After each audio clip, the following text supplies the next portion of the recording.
Hello नमस्कार दोस्तों, कैसे हैं आप सभी।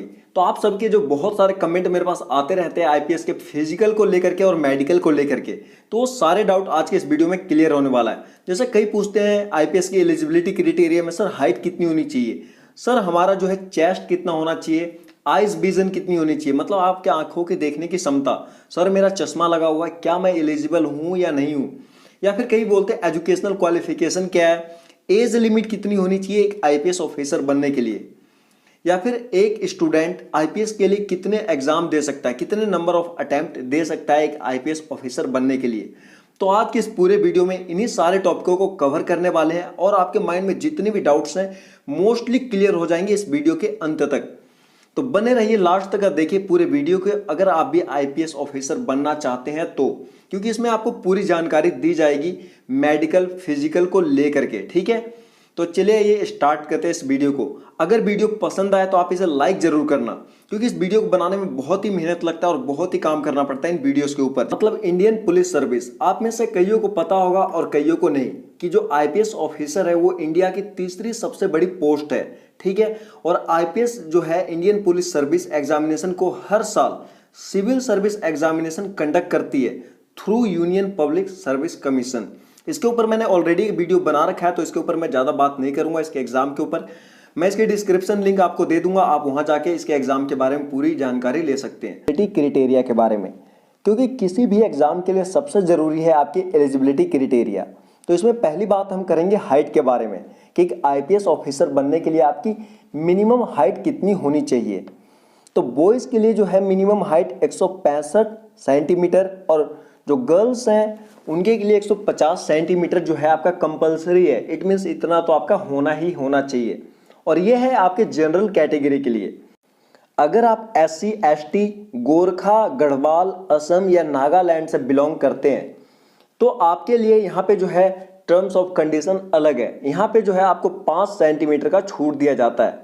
तो यहाँ पे जो आपका मिनिमम हाइट है बॉयज़ के लिए वो 160 सेंटीमीटर और गर्ल्स के लिए 145 सेंटीमीटर, मतलब आपको सीधा सीधा 5 सेंटीमीटर का छूट मिल जाता है। ठीक है, अब बात करते हैं अगले टॉपिक की, तो वो है हमारा चेस्ट, मिनिमम चेस्ट रिक्वायरमेंट।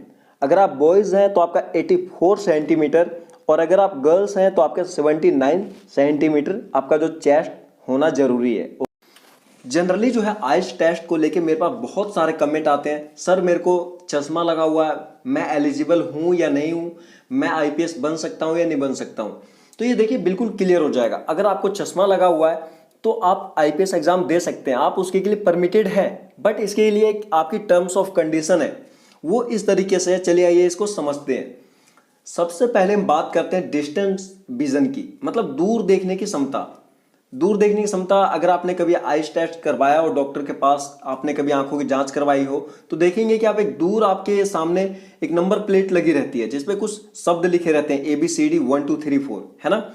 उसमें आपको 10 कैटेगरी दिए रहते हैं ABCD। तो उसमें जो है आपसे नंबर पढ़वाए जाते हैं, पहला, दूसरा, तीसरा। इसको कहते हैं आपके नंबर। ये आपकी जो है आइजो की जो है विजन को चेक किया जाता है। तो इसमें जो है आपका जो करेक्ट विजन है वो 6/6 और 6/9 है, तो आप एलिजिबल है। अगर आपको चश्मा लगा हुआ है और फिर आपका जो है आइज विजन 6/6 और 6/9 है तो बेटर है, आप इसके लिए एलिजिबल है। अगर आपकी जो डिस्टेंस विजन जो है आपकी आंखों की 6/12 और 6/9 है तो ये बेस्ट है। ठीक है, में कोई दिक्कत नहीं है, आप इसकी के लिए भी एलिजिबल है। ठीक है, ये तो नॉर्मली इतना हर किसी का होता है। दूरदृष्टि के लिए जब आप दूर से किसी भी चीज को इतना तो आराम से देख सकते हैं। अगर आपको फिर भी डाउट है तो आप जाएं किसी डॉक्टर के पास और चेक करवा सकते हैं। ओके, अब अगला जो क्वेश्चन आता है नियर विजन। ये तो मैंने बात की डिस्टेंस विजन की। ठीक है, नियर विजन में आपके दो टर्म्स ऑफ कंडीशन होते हैं, J1 और J2।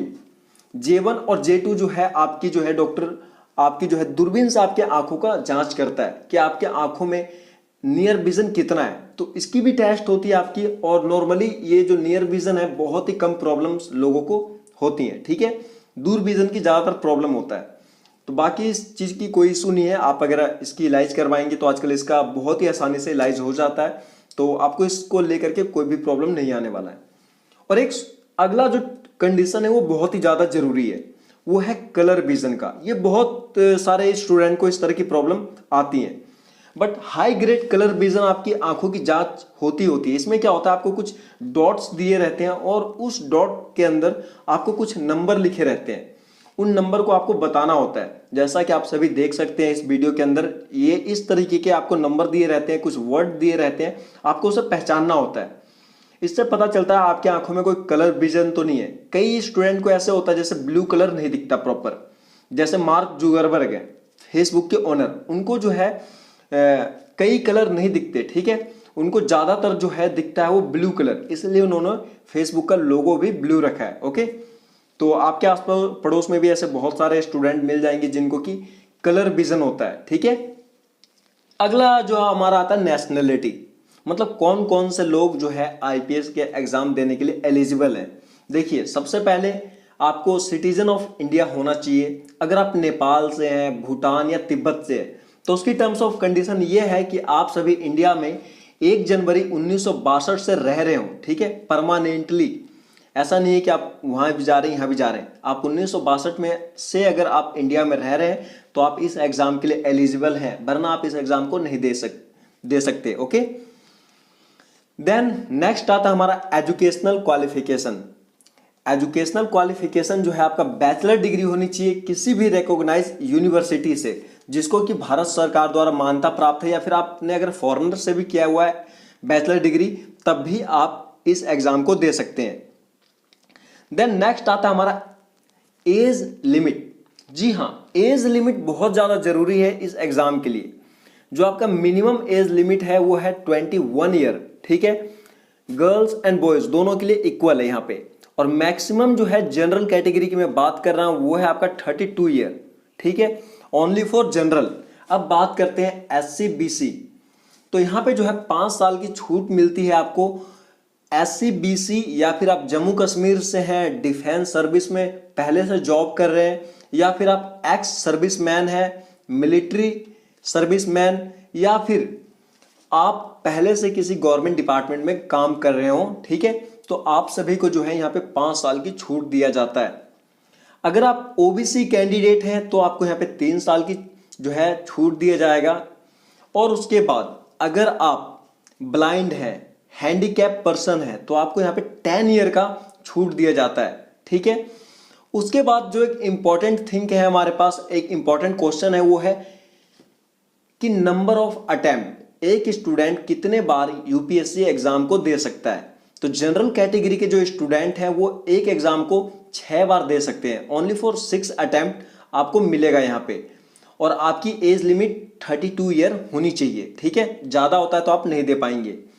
वहीं बात करें एससी एसटी कैंडिडेट को, तो यहाँ पे इनको लिमिट कोई नहीं दिया गया है उनको, लेकिन एज 37 ईयर में आप कितने ही अटेम्प्ट दे सकते हैं, ठीक है, उसके लिए कोई लिमिट नहीं है। अब बात करते हैं बैकवर्ड क्लास की। बैकवर्ड क्लास या फिर ओबीसी, उनको यहाँ पे 9 अटेम्प्ट दिया जाता है और एज जो है उनका 35 ईयर होना चाहिए मैक्सिमम। देन नेक्स्ट आता है हमारा फिजिकल जो हैंडीकैप है उनके के लिए। तो जो फिजिकल हैंडीकैप है उनको 9 अटेम्प्ट दिया जाता है जनरली, जो है जनरल और ओबीसी के लिए, ठीक है। और एससी एसटी को अनलिमिटेड अटेम्प्ट दिया जाता है इस एग्जाम के लिए नॉर्मली। तो ये थे आपके number of attempt UPSC exam IPS के अंदर, ठीक है, और ये आपके आईएएस के लिए भी सेम है। ओके, तो ये थी आज की हमारी वीडियो जिसके अंदर हमने डिस्कस किया आईपीएस के फिजिकल और मेडिकल के बारे में।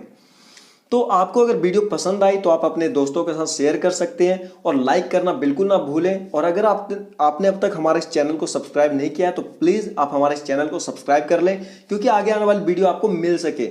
Okay, so guys, thank you very much watching this video. जय हिंद।